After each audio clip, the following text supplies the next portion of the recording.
Всем привет, дорогие друзья! В сегодняшнем видео мы будем готовить вместе с вами вот такого яркого, эффектного красавца. Это двухъярусный торт, нижний ярус бисквитный с грильяжным коржом, а верхний ярус муссовый торт, покрытый шоколадным велюром. Если вы хотите посмотреть, как я его приготовила, добро пожаловать ко мне на кухню. Для бананового мусса 200 граммов бананов, 100 граммов сливочного сыра, цедра половины лайма и 50 граммов сахара. Соединяем и пробиваем с помощью погружного блендера до однородности. Да, я чуть не забыла. В процессе добавляем сок лайма. Можно половину, можно целый лайм, как хотите. Я буду добавлять половинку, чтобы бананы не почернели и у мусса был более интересный вкус. Должна получиться такая вот однородная масса. 230 граммов холодных жирных сливок жирностью 33%. Взобьем с помощью миксера, начиная с маленькой скорости, постепенно ее увеличиваем. 10 граммов желатина. Предварительно заливаю 50 мл холодной воды. Оставляю на минут 20-30 и затем растоплю в микроволновке импульсами. Можно также растопить на водяной бане. Ввожу распущенный желатин к банановой массе, постоянно перемешивая.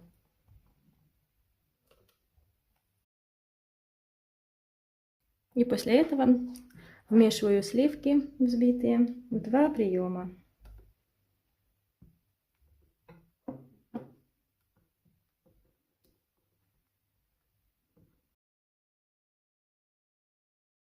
Наш прекрасный банановый мусс готов. Заливаем его в форму. У меня это вот такая силиконовая форма. Указано диаметр ее 180 миллиметров, 18 сантиметров. Вот объем 700 миллилитров. Она достаточно плотная, но я все равно устанавливаю ее на доску и выливаю мусс.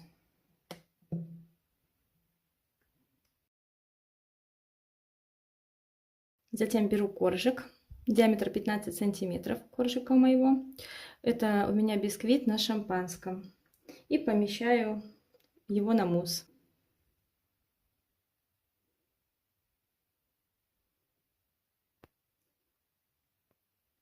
Тот мусс, который выступит немножко, его убираем палеткой. В принципе, этого мусса достаточно на форму. Буквально вот только вот чуть-чуть выступает, убираем.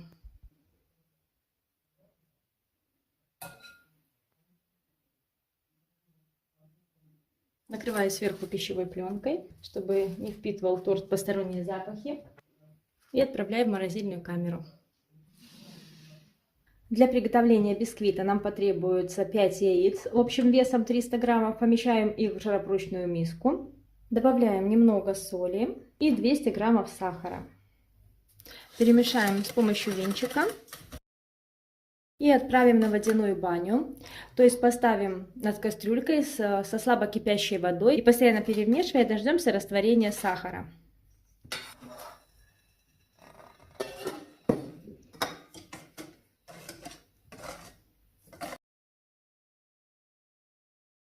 Яичная масса хорошо прогрета, температура ее примерно 55 градусов и весь сахар растворился. Переливаю в чашу для взбивания.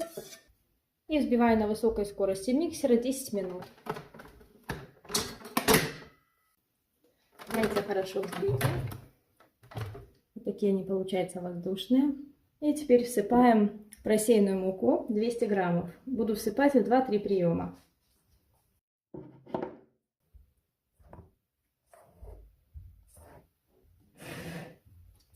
Перемешиваем складывающими движениями.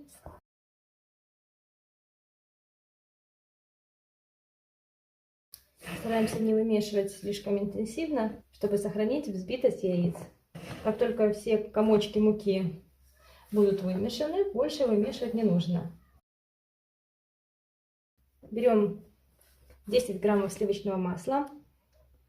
Растопила его в микроволновке, и оно у меня остывшее до комнатной температуры. Соединяю с небольшим количеством теста. Тщательно вмешиваем. И затем уже ввожу в основную массу.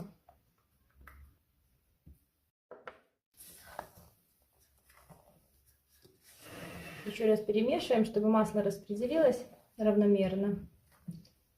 И сразу же приступаем к выпечке.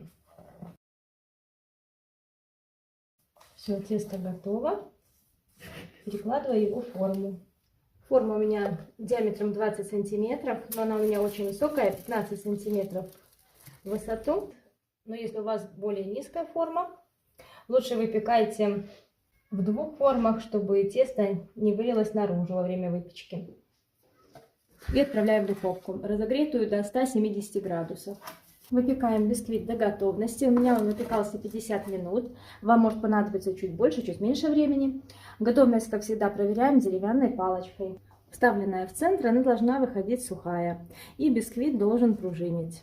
Даем постоять бисквиту 5 минут в форме, затем извлекаем из формы и остужаем полностью на решетке. Для приготовления мягкого меренгового коржа с орехами мне потребуется 170 граммов белка комнатной температуры. Взобью белки до легкой пены с помощью миксера, начиная с маленькой скорости, постепенно ее увеличивая. Когда белки приобретут вид мыльной пены, постепенно всыплю сахар 120 граммов.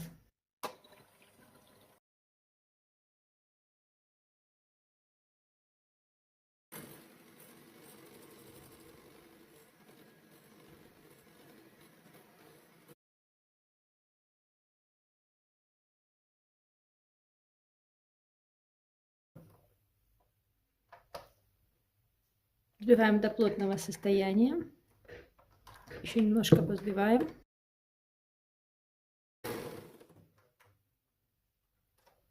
Белки хорошо взбиты.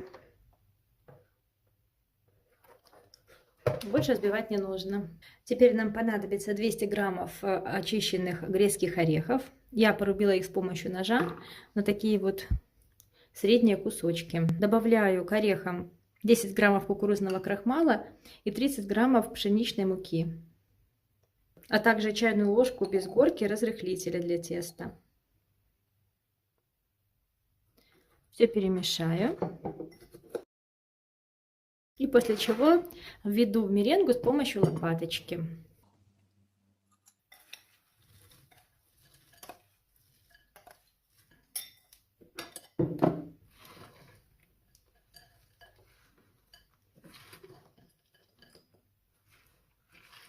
Возьмите емкость побольше, когда будете взбивать, чтобы было удобнее вмешивать. Моя все-таки слишком маленькая.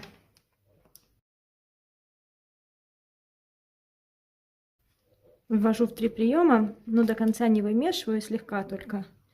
И ввожу следующую часть.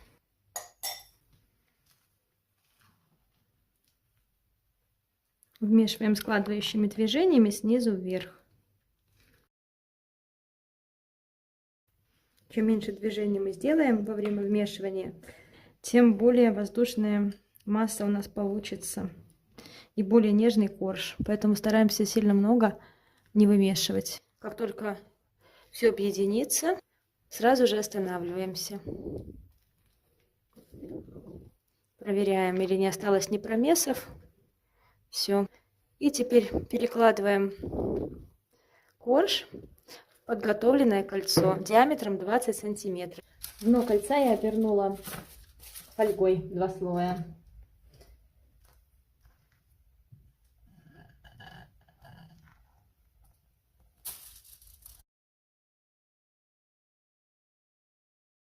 Слегка распределяем по форме, сильно не усердствуем, чтобы, опять же, не нарушить сбитость белков.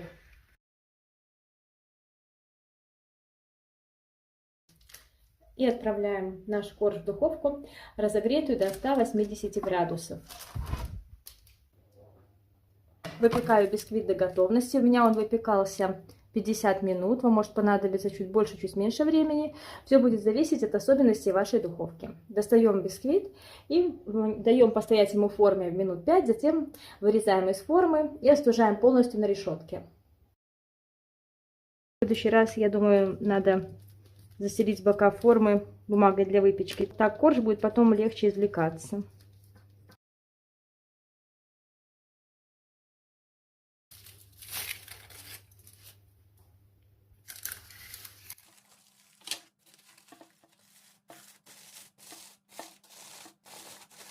Приготовлю основу для крема. Для этого в ковшике с толстым дном соединю 200 мл молока, 2 желтка и 50 граммов сахара. Все очень тщательно перемешаю,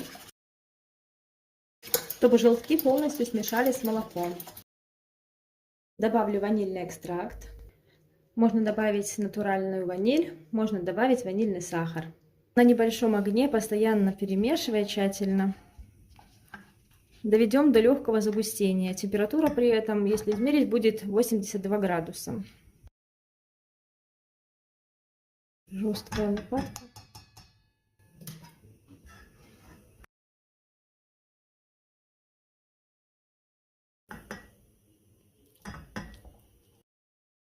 Все, смесь начинает потихоньку густеть. Сразу же переливаем ее в другую емкость. Накрываем сверху пленкой в контакт и оставляем остывать в холодильнике или же на балконе в холодное время года. Для приготовления крема нам понадобится 150 граммов очень качественного масла, жирностью не менее чем 80%. Взобьем его в течение 5-7 минут. Масло должно посветлеть и увеличиться в объеме. Теперь ввожу английский крем, он должен быть такой же температуры, как и масло. Ввожу понемногу, по одной где-то столовой ложке.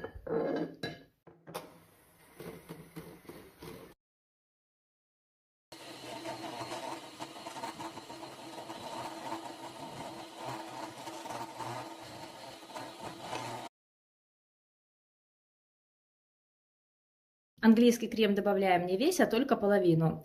У меня это было 120 граммов. Вот такой крем получается. Перекладываю подготовленный крем в кондитерский мешок и займусь приготовлением кофейного заварного крема.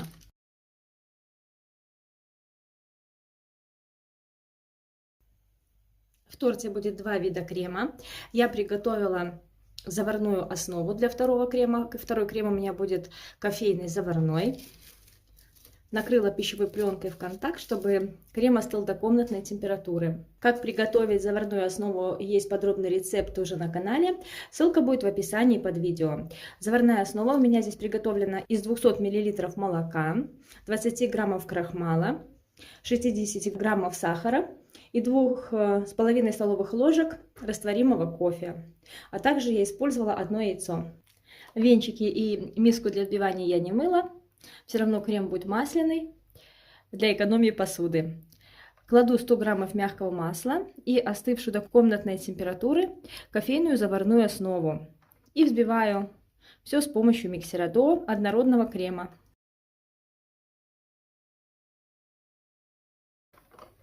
Получившийся крем перемещаю в кондитерский мешок и можно приступать к сборке торта.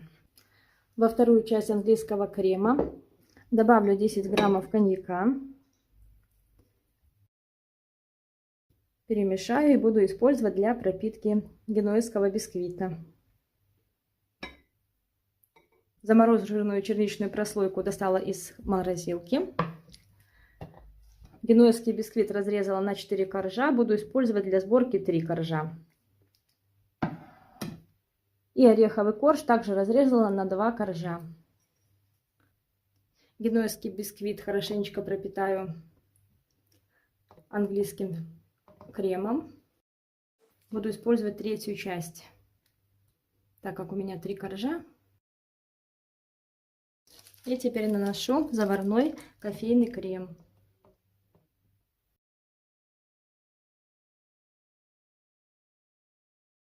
Теперь кладу один ореховый корж. Его я не буду пропитывать. Покрываю ореховый корж кремом шарлотт.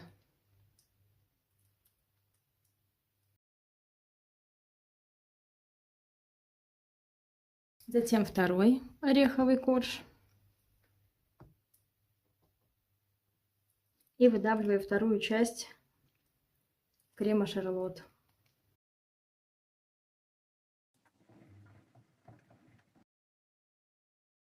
И снова генуэзский бисквит. Тщательно его пропитаю. Нанесу тоненький слой кофейного крема.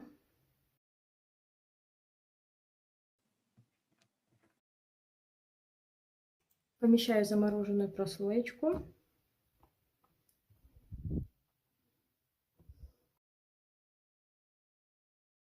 И покрою ее тоненьким слоем крема.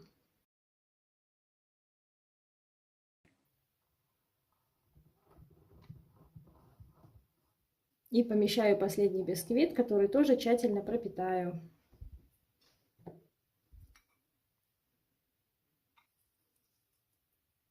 Оберну торт папками от файлов, можно использовать гибкие доски. И помещу в кулинарное кольцо.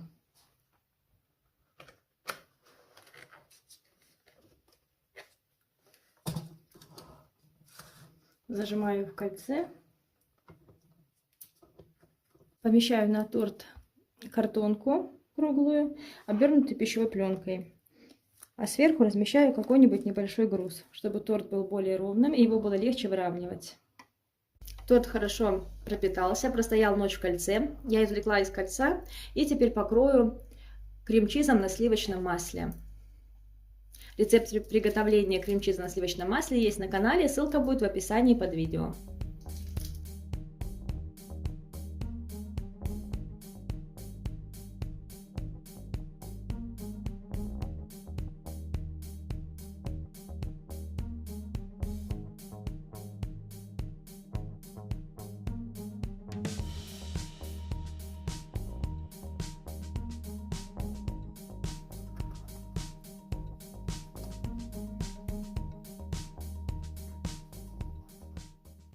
Торт выровняла, охладила, окрасила крем в различные цвета, крем-чиз, окрашивала гелевыми красителями и теперь буду наносить цветы.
Для шоколадного велюра я взяла 30 грамм какао-масла и 50 грамм белого шоколада, растопила в разных емкостях, теперь соединила в одной емкости, добавлю краситель и пробью с помощью погружного блендера.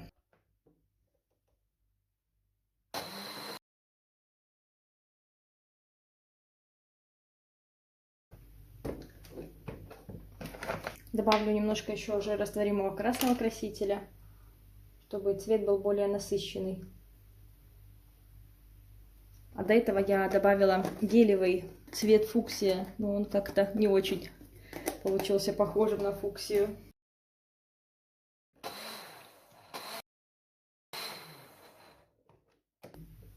Ну вот такой вот цвет у меня получился. Наливаю смесь в одноразовый стаканчик и помещаю в краскопульт. Мой муссовый торт заморожен в камень. я сразу же извлеку его перед тем, как велюрить. Все сейчас подготовлю для велюра и затем сразу же извлеку и приступлю к завелюриванию торта. Вот такой торт.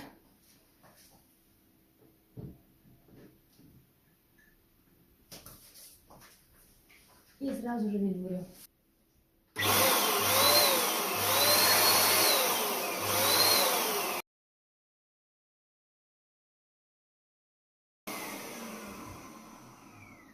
Теперь помещу его в морозильную камеру немножко и потом еще покрою одним слоем.